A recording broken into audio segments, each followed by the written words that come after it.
Hey, salut à tous, ici JC, nouvelle vidéo qui d'ailleurs était un peu imprévue.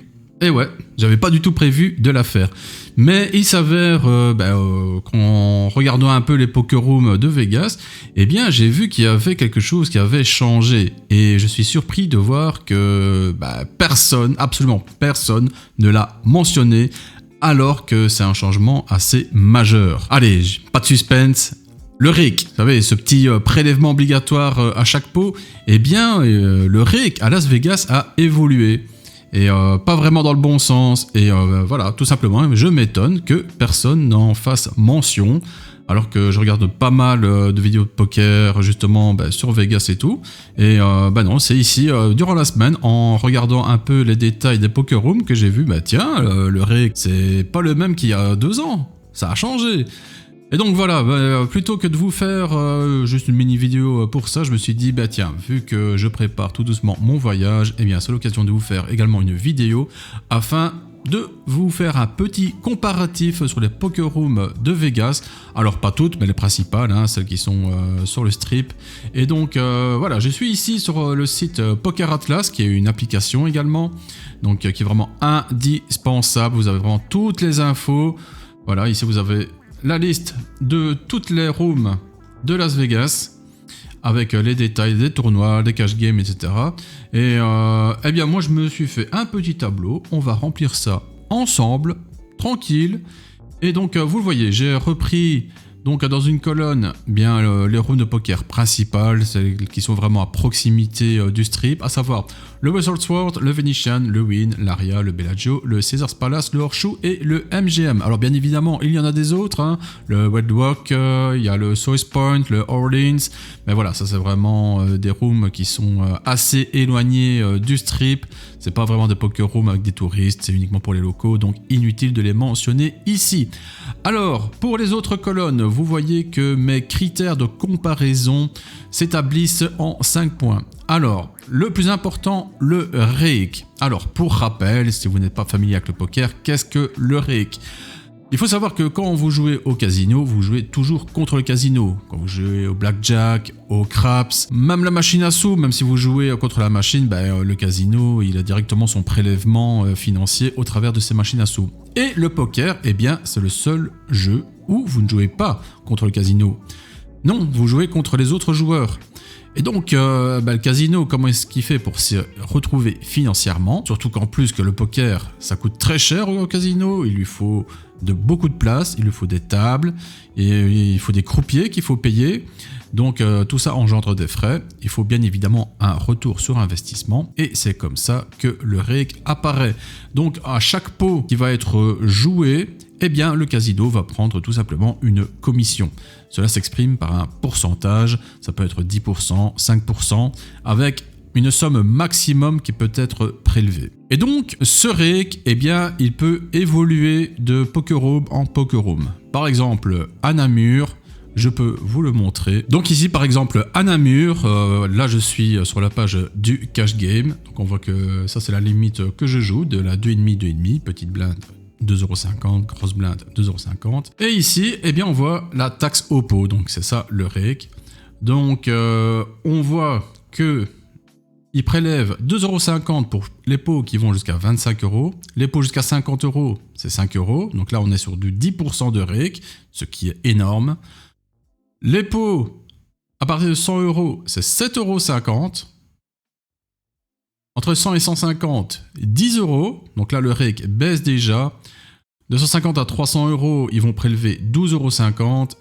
Et ensuite 500€, donc le maximum ici est atteint, ce sera 15€, donc 15€ maximum. Donc là on voit clairement on n'est plus sur du 10%, sinon ça ferait 50€ de prélevé, ce serait vraiment énorme. Et donc voilà, ça c'est plus ou moins la façon habituelle de procéder. C'est que bon, soit c'est un REIC qui est fixe, ou soit un REIC dégressif. Donc pour les petits pots, un REIC énorme, et pour les gros pots, un REIC beaucoup plus petit. C'est surtout que la majorité des coups qui sont joués sont justement des petits pots. Et bien forcément, le casino a tout intérêt à prélever un maximum sur tous ces pots-là. Ça lui fait beaucoup plus de sous de prélever 10% sur plein de petits pots que une fois 3 ou 4% sur un gros pot qui a lieu une fois toutes les 30 minutes, par exemple. Donc voilà, ça, ici on voit donc plus ou moins comment ça se passe à Namur. À Las Vegas, c'est encore un autre système. Mais bon, voilà pour cette longue explication sur le rig. Alors, le deuxième critère, la cave max. Donc, je vais retourner sur ma petite page là, sur Namur. Donc, la cave max, c'est l'argent maximum que vous pouvez amener à table quand vous jouez en cash game. Ici, par exemple, moi quand je joue à Namur, je joue de la 2,5 low, le green table. On le voit, c'est minimum 100 € pour pouvoir jouer à table et maximum 500 €. Alors, une cave, eh bien, c'est toujours 100 big blind. Donc ici, on a 2,50 € en big blind. Donc, x 100, ça fait 250 €. Donc, 250 €, c'est une cave. Ici, on peut jouer moins d'une cave et on peut jouer plus d'une cave. On peut jouer 2 caves qui équivalent à 200 blindes. Et donc, là aussi, c'est un critère assez important, sachant que, eh bien, plus vous pouvez jouer profond, au plus vous êtes confortable.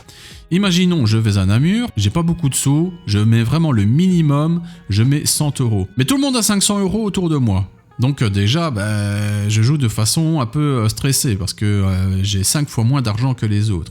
Et puis, dès que je vais être impliqué dans un coup, eh bien forcément, financièrement, ça aura beaucoup plus d'impact sur mon petit stack de 100 € que si j'avais 500 €. Bien évidemment, si maintenant je perds 100 € dans un gros pot, je me suis pris un bad beat, bam, je perds 100 €, je me suis fait craquer les as. Et je n'avais que 100 €, voilà, je n'ai plus rien. Alors que si je viens avec 500 €, eh bien je perds 100 €, il me reste 400, je suis encore confortable. Donc c'est pour ça que la cave max, c'est quelque chose d'important. Et on va voir que, eh bien, à Vegas, c'est assez disparate. Alors, troisième critère, le nombre de joueurs. Bon, typiquement, le poker, ça se joue à 9 joueurs, mais on va voir qu'à Vegas, il peut y avoir 8 ou 9 joueurs, donc je l'ai mis comme critère. Quatrième colonne, les jackpots, ces fameux jackpots que tout bon joueur de poker se doit d'éviter. Malheureusement, les Américains, ils adorent ça. Alors, il y a 2 jackpots principaux. Premier, le bad beat jackpot, donc clairement c'est une main qui est préétablie à l'avance et si vous perdez avec cette main là contre une meilleure main, eh bien c'est donc un gros bad beat et le casino vous offre un petit jackpot. Alors il est rarement atteignable parce que typiquement il faut avoir un carré battu par une main supérieure. Bon, autant dire que ça n'arrive vraiment pas souvent. Et ce jackpot, tout comme l'autre jackpot qui est le high-hand jackpot, donc là comment ça se passe, typiquement dans les poker rooms, il y a un timer de 30 minutes qui défile en boucle et toutes les meilleures mains au fil du temps sont enregistrées et au bout des 30 minutes, eh bien la meilleure main de toute la poker room est considérée comme gagnante, c'est la meilleure main et le joueur qui l'a remporte un petit jackpot typiquement de 100 $. Mais tout cet argent, il vient d'où? Eh bien d'un rake additionnel au rake de base. Et c'est pour ça que le rake total de la première colonne est vraiment très très très important. Au plus le rake est important, au moins bonne la poker room est en fait. Et donc ici, au niveau du jackpot, je vais tout simplement mentionner s'il y en a un ou pas, parce que toutes les poker rooms ne font pas de jackpot. Dernière colonne, l'emplacement, tout simplement l'emplacement géographique. Généralement, quand on se rend à Vegas, on se prend un hôtel bien situé sur le strip. Et donc, au niveau marche à pied, parce qu'on fait beaucoup de marche à pied quand on est à Vegas. Donc, je me dis que l'emplacement géographique de la poker room a son importance et également son implantation au niveau du passage est important. Je vais m'expliquer quand j'en parlerai. Allez!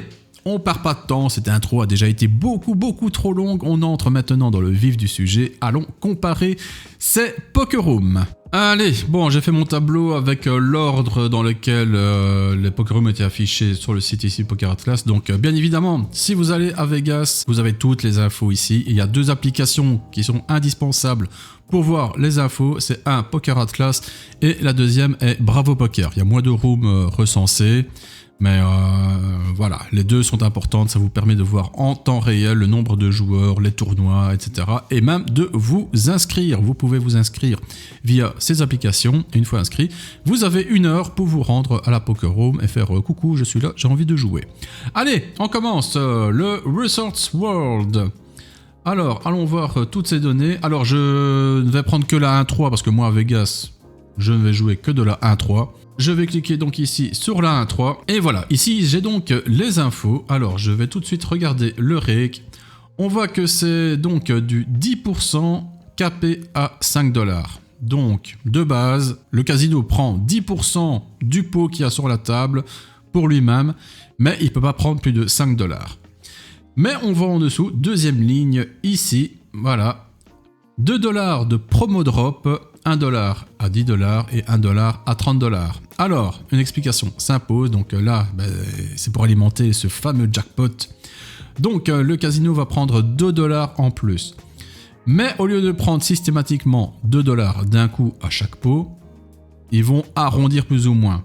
Donc, à partir de 10 $, du moins, je sais pas, c'est pas très clair en même temps, c'est 1 $ à 10 $. Je crois que donc jusqu'à 10 $, ils vont prendre qu'un seul $, et ensuite 1 $ à partir de 30 $.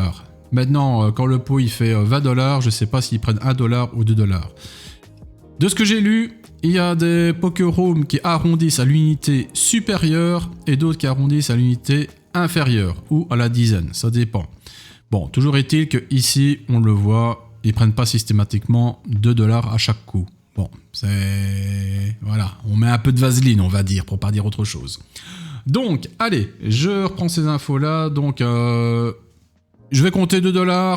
Donc, 5 $ plus 2, ça fait 7, donc 10%. Capé à 7, on va noter ça. Donc 10%, cap 7 $.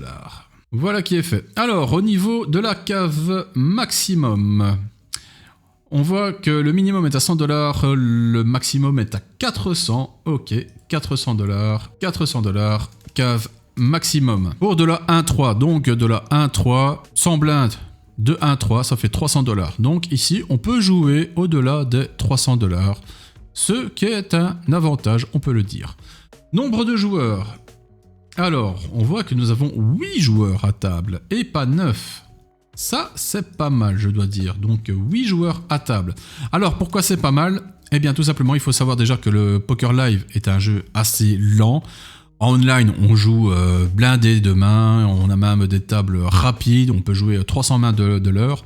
En live, on est plutôt de l'ordre de 25-30 mains de l'heure. Et forcément, si on joue à 9 joueurs, qui est la norme, voilà, ça peut durer longtemps, on peut rester même 5-10 minutes sans jouer, etc. parce que l'action est lente.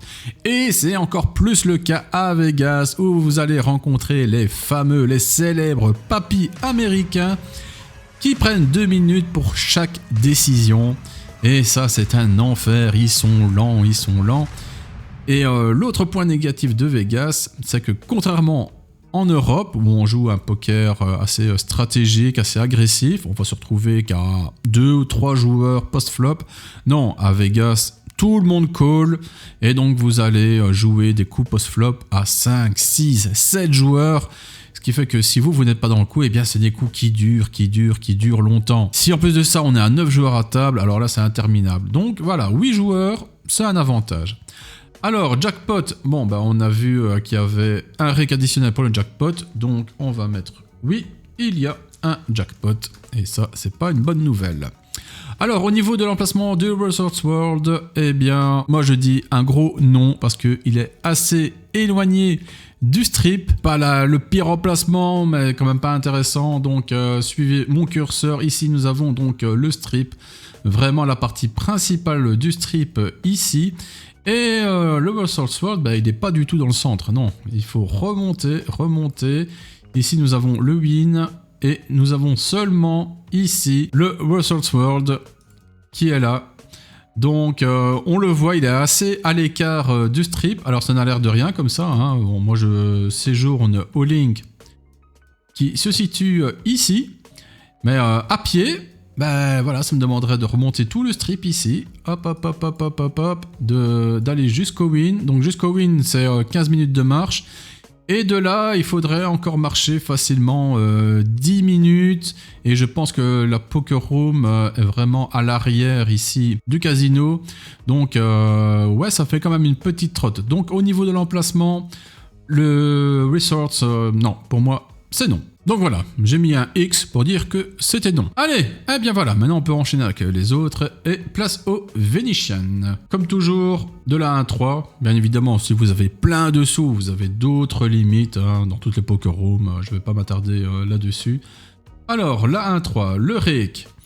Donc on voit déjà que nous avons un jackpot, bien évidemment, et ici on est à du 10% capé 5$ avec 2$ de jackpot, ce qui nous fait donc 10% capé à 7. Au niveau de la cave max, ici nous sommes à 300$, donc 100 blind deep, ce qui est un peu moins intéressant. Alors, nombre de joueurs, et bien voilà, ici nous jouons en full ring, c'est-à-dire 9 joueurs, un peu moins intéressant. Alors jackpot, on a vu qu'il y en avait un malheureusement. Et en ce qui concerne l'emplacement de Venetian, alors pour moi c'est un gros non, non, non, non. Je ne veux pas jouer au Venetian, je l'ai déjà assez dit. Alors pour rappel donc, le Venetian c'est tout simplement le plus grand hôtel de Vegas. Et donc il faut savoir que avant l'emplacement de la Poker Room se situait, si je le retrouve, tac tac tac, voilà, ça c'est l'entrée ici du Venetian. On rentrait ici par l'entrée principale et vous aviez la Poker Room juste ici à côté, vraiment au point d'entrée principal. Boum, premier truc sur lequel vous tombiez, c'était la Poker Room, magnifique. Plein de fiches, plein de joueurs récréatifs, c'était l'emplacement parfait. Malheureusement, après, ils ont décidé de rénover la Poker Room. Mais en plus de la rénover, de complètement la déménager. Et donc, la Poker Room n'est plus du tout dans la partie casino. Non, maintenant pour jouer au Venetian, il faut se rendre au Palazzo, qui est l'extension à côté. Et donc, il faut déjà aller beaucoup plus loin. Il faut se rendre ici. Là, vous avez l'entrée du Palazzo. Alors, le Palazzo, donc la grande tour, c'est la partie hôtel, chambre, etc. Et tout ce qu'il y a en bas, eh bien en fait c'est un immense centre commercial sur 2 ou 3 étages. Et la Poker Room est cachée là-bas en plein milieu des magasins. Mais donc on le voit par rapport à la partie casino, la Poker Room est complètement éloignée. Et donc il n'y a aucun joueur qui passe par là. Et les seuls joueurs que vous aurez à vos tables de poker au Venetian, eh bien ce seront vraiment des joueurs réguliers de poker. Mais vous n'aurez absolument pas le touriste de passage, le joueur de craps, de blackjack ou quoi. Donc non. Et pour le petit détail, si en plus vous êtes fumeur, eh bien vu que vous n'êtes pas dans la partie casino mais dans la partie centre commercial, vous ne pouvez pas fumer. Je crois par contre qu'il y a 2 ou 3 emplacements fumeurs dans le centre commercial, mais où exactement, je ne saurais pas vous le dire. Toujours est-il qu'au niveau emplacement, bon, ok, par rapport au strip, c'est bien situé, mais par rapport à l'ancien emplacement, non, je sais vraiment pas ce qu'ils ont foutu, ce qu'il leur a pris, mais pour moi, c'est un gros nom, le Venetian. Donc, emplacement, eh bien, ce sera une croix. Allez, on va enchaîner maintenant avec le Wynn. Le Wynn, eh bien tiens, il est là, juste à côté, le Wynn. Alors, si vous n'avez jamais été à Vegas, attention, on dit toujours le Wynn, mais il y a 2 bâtiments, le Wynn et le Encore. Et la Poker Room se situe au niveau du Encore. Donc vous venez par le strip, vous passez par ici, il y a même un petit escalator. Vous rentrez dans le bâtiment ici, suivez mon curseur. Il y a un petit couloir ici, et la Poker Room est juste là. Voilà, au niveau de la Casa Playa ici. Voilà, la Poker Room est juste à côté. Donc bon emplacement, même si c'est un petit peu loin du strip, hein, on le voit, il faut marcher un petit peu. Donc à partir du centre du strip, il faut compter 15-20 minutes pour s'y rendre. Alors le Wynn, qu'est-ce que ça raconte? Alors au niveau du rake, on voit staggered up to $5. Alors, qu'est-ce que ça veut dire? Eh oui, on n'a pas encore vu cette mention. Donc, c'est capé à $5, mais de façon progressive. Donc, pour les pots jusqu'à $10, ils vont prendre $1. Les pots jusqu'à 20, $2. Les pots jusqu'à 30, $3, etc. jusqu'à $5. Donc, au niveau du rake, ça c'est excellent. Ça reste du 10%, parce que forcément, $1 sur 10, ça fait 10%, $2 sur 20, ça fait 10%. Donc, on reste sur un rake classique, 10% capé $5, mais progressif. Là où d'autres rooms vont déjà vous prendre 5 $ sur des petits pots, bah ici non, le win va vous prendre que 1 ou 2 $. Donc c'est une façon de faire qui est assez fair play, je dois dire, et vraiment la bienvenue. Donc je vais mettre 10% à 5 $, qui est déjà plus intéressant que les autres rooms, et je vais mettre par palier. Voilà. Alors, au niveau de la cave max, nous sommes à 500 $. 500 $, et bien ça, voilà, c'est encore mieux que les autres poker rooms, ce qui nous fait en 1-3 l'équivalent de 166 blindes. Ça, c'est vraiment génial. Et c'est là qu'on se rend compte déjà pourquoi le win sera la poker room numéro 1, je vous le dis d'avance. Au niveau du nombre de joueurs, je ne sais même plus si c'est 8 ou 9, on est à 9 joueurs. 9 joueurs, voilà, il faut un petit désavantage malgré tout. Hein, rien n'est parfait.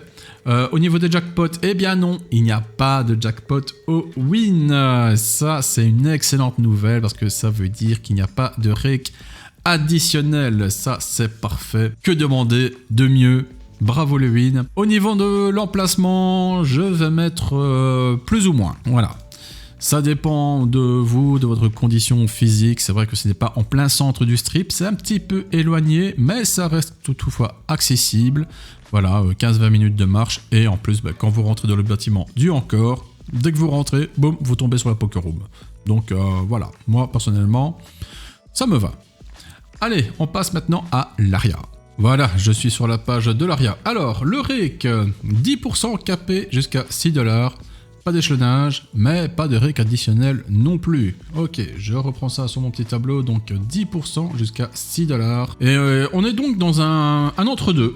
Voilà, un entre-deux. Pas le pire, pas le meilleur. Au niveau de la cave max, nous sommes à 500 $. Très très bien. Comme le win, donc 166 blindes deep. Nombre de joueurs... sommes-nous à 8 ou à 9 8 joueurs. Pas de jackpot, très bonne nouvelle. Et au niveau de l'emplacement, je vais mettre un plus ou moins, je m'explique. On va aller voir ça tout de suite sur Google Maps. Alors, pourquoi est-ce que je dis plus ou moins? Eh bien, donc, l'ARIA est ici, suivez mon curseur, voilà, il est là. Donc, le strip est ici. Et donc, on peut se dire, bah oui, c'est en plein milieu du strip, emplacement, franchement, nickel, c'est vraiment quasiment en plein milieu, hein. Moi je prends pour milieu le Bellagio, donc l'ARIA quasiment au milieu. Et en fait, non, parce que moi, bon, si maintenant vous séjournez au Planet Hollywood ou au Paris, ça va, vous êtes quasiment en face. Mais moi je suis au Link, ici. Donc, pour aller de Link jusqu'à l'ARIA, ça me prend déjà 10 minutes à pied. Mais il faut savoir qu'à l'ARIA, donc vous allez rentrer par ici, mais la poker room, elle est tout au fond. Donc il faut tout traverser ici avec plein de gens, plein de passages, etc. Les machines à sous, le bruit. Et la poker room est tout au fond.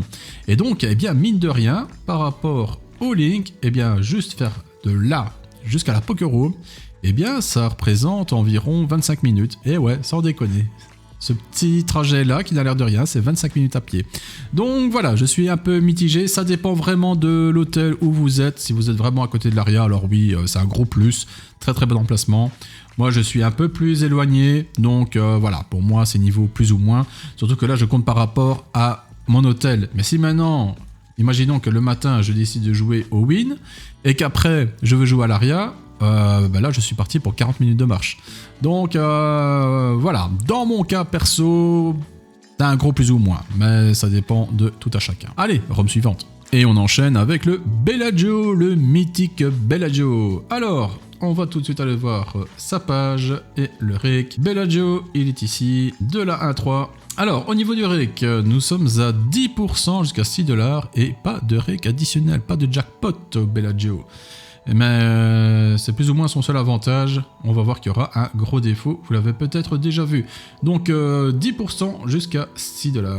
Au niveau de la cave max, et c'est là le gros défaut du Bellagio, on le voit, c'est 300 $ maximum. On ne joue que 100 blindes deep. Autant dire que dès que vous jouez un coup un minimum important, eh bien votre pile de jetons est déjà largement entamée. Et donc, soit vous jouez de façon très prudente, ou soit eh bien vous savez que le moindre coup, eh bien ça peut partir à tapis directement parce qu'il y a très très peu de profondeur justement. Donc voilà, 300 $, ça c'est le gros inconvénient du Bellagio malheureusement.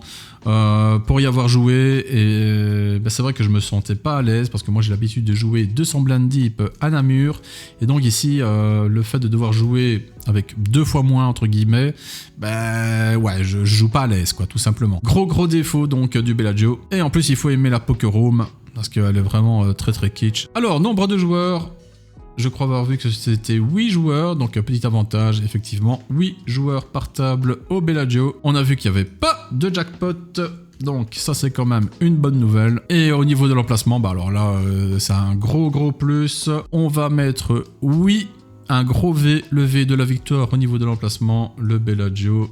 Hop, on le voit, il est juste ici, avec ces fameuses fontaines. Bon, si je prends la vue de Las Vegas, du strip en général, on voit hein, le Bellagio imposant qui est vraiment en plein milieu du strip. Donc au niveau de l'emplacement, c'est pas mal. Pour aller vraiment en détail au niveau de la poker room, donc le Bellagio, vous pouvez rentrer par ici le côté droit ou par le côté gauche. Donc vous suivez le couloir et la poker room est vraiment à l'avant du casino, elle est ici. Et voilà, je peux vous montrer d'ailleurs ici la poker room. Hop, voilà à quoi ça ressemble. Ouais, il faut aimer, hein, il faut aimer. Hein. Ça c'est encore une image prise lors de la crise Covid, quand il devait jouer avec des plexiglas. Bien évidemment, il n'y a plus de plexiglas. Mais oui, la déco est assez chargée et il faut aimer. Hein. Voilà donc pour le Bellagio. Allez, on enchaîne avec le Caesars Palace qui vient de réouvrir et de retrouver son emplacement originel. Donc ça, excellente nouvelle hein, déjà. Alors, on va aller voir ça. Caesars Palace, il est ici. De la 1 3, on voit qu'il y a quand même moins de limites par rapport à d'autres rooms. On voit notamment qu'on ne peut pas jouer en Omaha. Donc uniquement du cash game. Allez, je clique sur la 1.3. Alors au niveau du rake, 10% jusqu'à 6 $ et pas de rake. Très bien. Au niveau de la cave max, nous sommes à 300 $ malheureusement. C'est là que le bas blesse. Bon, j'irai quand même y jouer par facilité parce que c'est juste en face de mon hôtel. Mais voilà, il faut le savoir que c'est malheureusement 100 blind deep maximum. Au nombre de joueurs, nous sommes à 8. Donc pour l'instant, c'est vraiment pareil que le Bellagio. On a vu qu'il n'y avait pas de jackpot.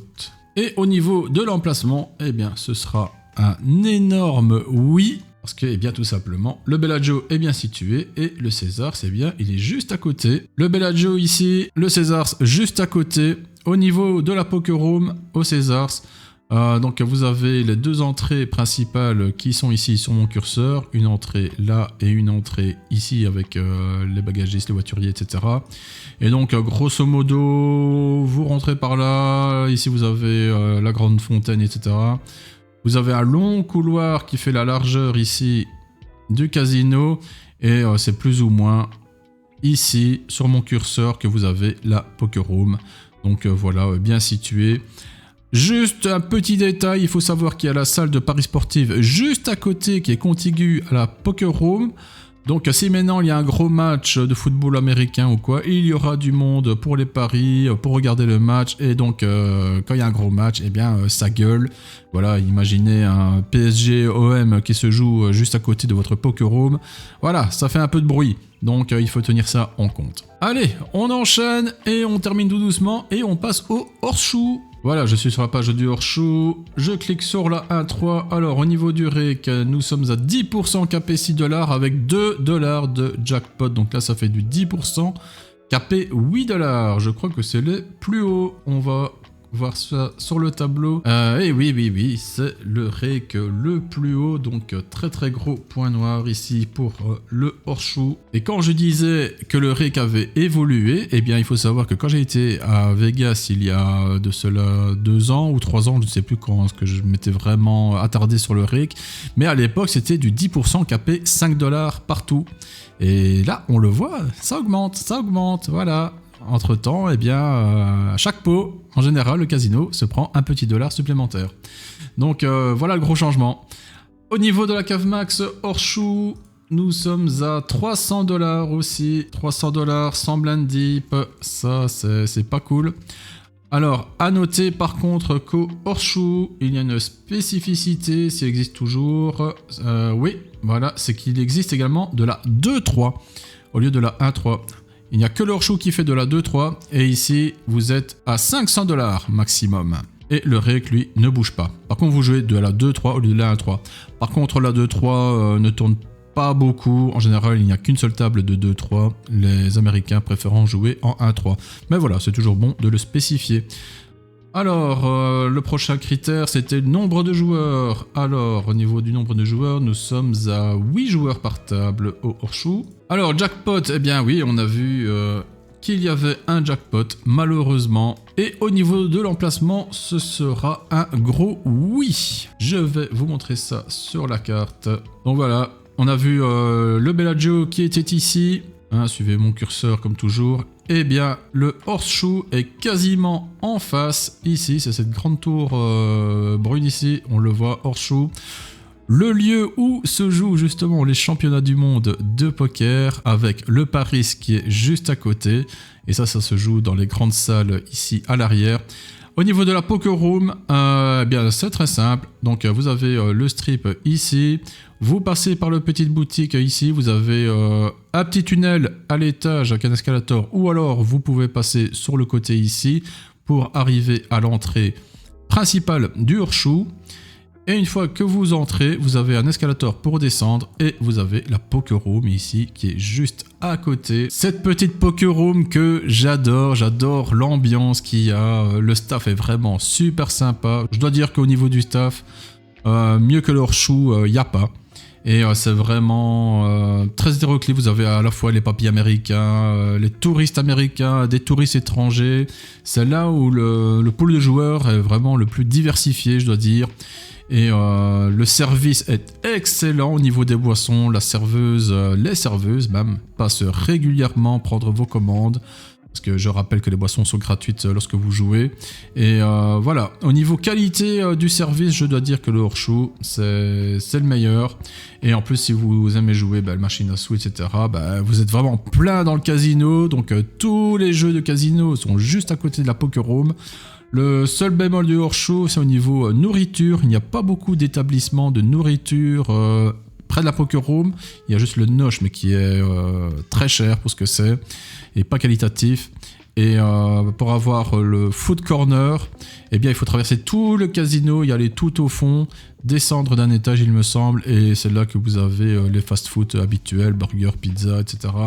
Donc voilà, niveau bouffe, c'est pas le meilleur. Donc on le voit sur le tableau, le horseshoe c'est un peu la pire room en fait pour jouer au poker. On le voit, le rake est vraiment dégueulasse, on peut jouer que 300 $ deep. Mais voilà, je l'aime bien le horseshoe, c'est la première poker room où j'ai été jouer à Vegas quand je n'y connaissais rien. Et voilà, il y a toujours cette petite place dans mon cœur de joueur, le horseshoe. Allez, on enchaîne avec le MGM. Le MGM qui a d'ailleurs changé. Je vous explique ça tout de suite. Alors, on va même voir si ça a été mis à jour d'ailleurs. Donc le MGM Grand, et oui, ça a été mis à jour. Alors, je m'explique, il faut savoir que le MGM était connu pour attirer tous les mauvais joueurs, les fiches, etc. Et les regs, les joueurs réguliers adoraient aller au MGM pour cette raison-là.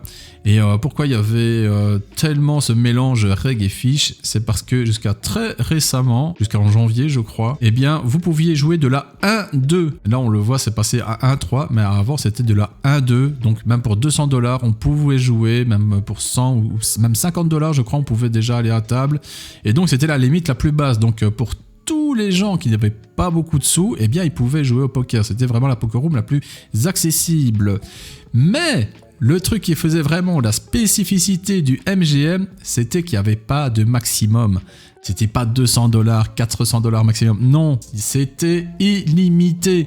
Et donc, vous aviez une profusion de joueurs fiches qui venaient avec 150, 200, 300 $. Et puis des joueurs un peu plus avertis qui venaient avec 1000, 2000 $ à table. Et voilà, qui bouffaient tous les petits stacks.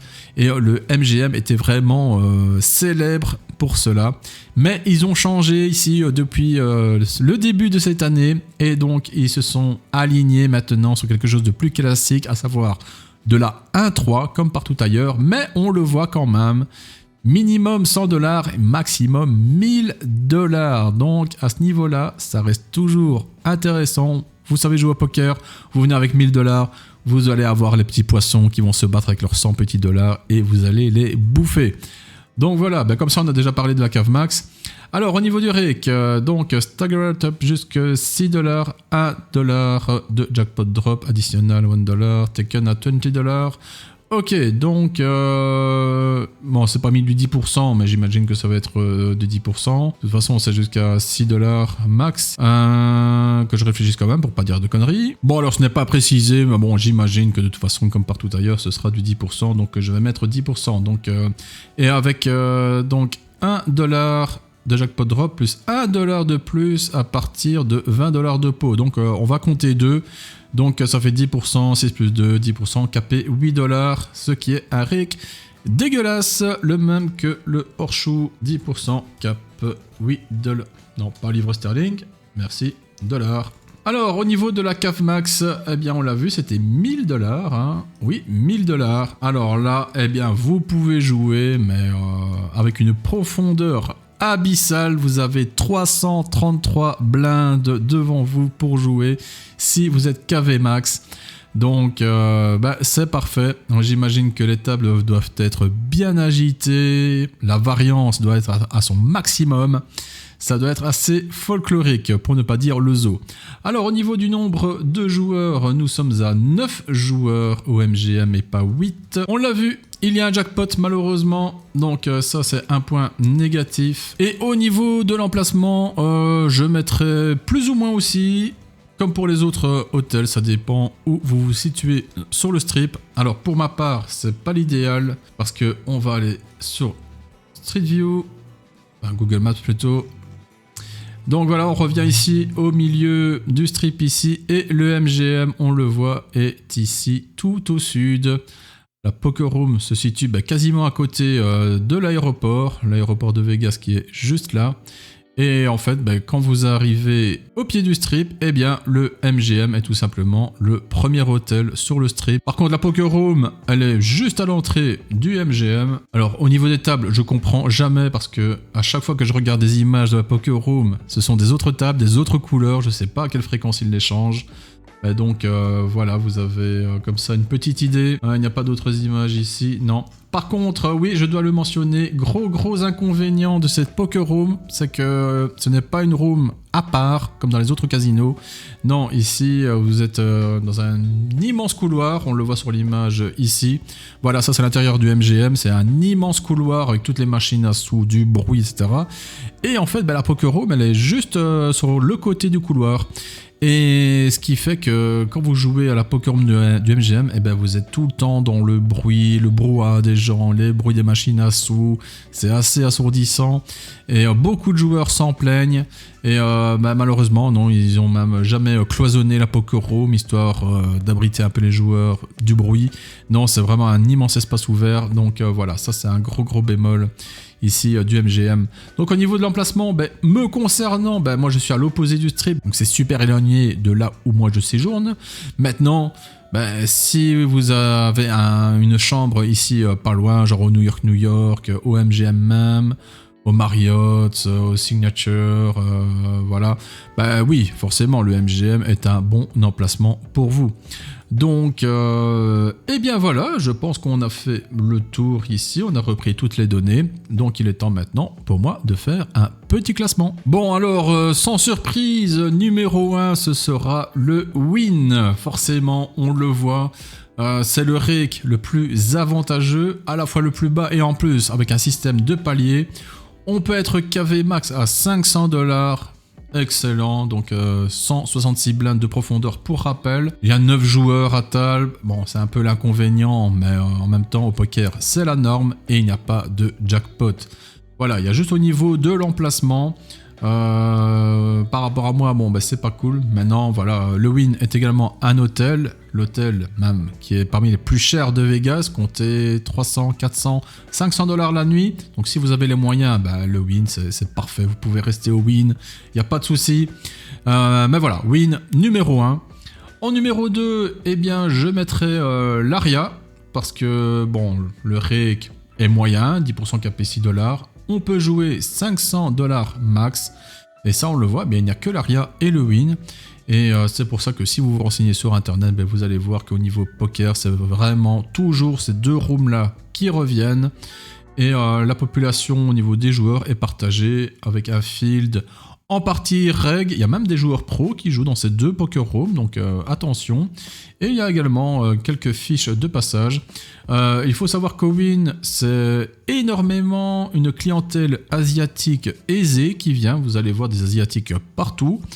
Un petit peu moins aux tables, mais quand même plus que dans les autres poker rooms. Donc voilà, une clientèle asiatique assez confortable financièrement. Et donc si vous jouez des plus hautes limites, eh bien c'est peut-être à bon plan également que de jouer au win. Donc l'Aria, c'est un peu plus diversifié, étant donné que c'est en plein milieu du strip. Un peu plus de fiches aussi. Par contre, les waiting lists à l'Aria sont plus longues aussi. C'est vraiment la poker room qui monte, qui a le plus de succès actuellement. Et parce que, voilà, en plein milieu du strip, très bon emplacement. Donc, voilà, numéro 2, l'Aria. En numéro 3, qu'est-ce que je mettrais? Eh bien, ce serait certainement le Resorts World. Quoique, il y a un jackpot, le Bellagio, c'est punitif. Pour moi, personnellement, je dirais le Caesars Palace. Le rake est moyen, 8 joueurs par table. Par contre, gros souci avec la cave max, $300. Voilà, on peut jouer que sans blind deep, ça c'est pas intéressant du tout. Mais par contre, pour moi personnellement, c'est vraiment à 5 minutes à pied de mon hôtel. Et en plus, comme vous êtes en plein milieu du strip, si vous avez un petit creux ou quoi, vous avez vraiment toute l'offre nourriture à proximité. Donc au niveau de l'emplacement, pour moi, c'est le top du top, le Caesars.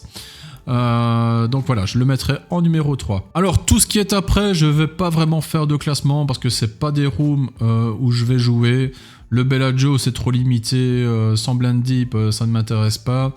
Le Venetian, comme je l'ai expliqué, je déteste l'emplacement en plein milieu des magasins, donc pour moi c'est un gros non.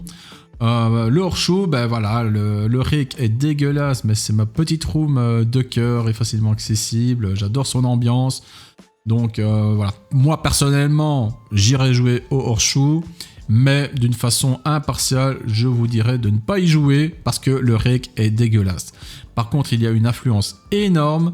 Vous ne devez jamais attendre plus de 10-15 minutes avant d'avoir un siège à une table. Le service est vraiment excellent, c'est vraiment juste dommage à la fois ce rake dégueulasse et d'être limité à 100 blind deep.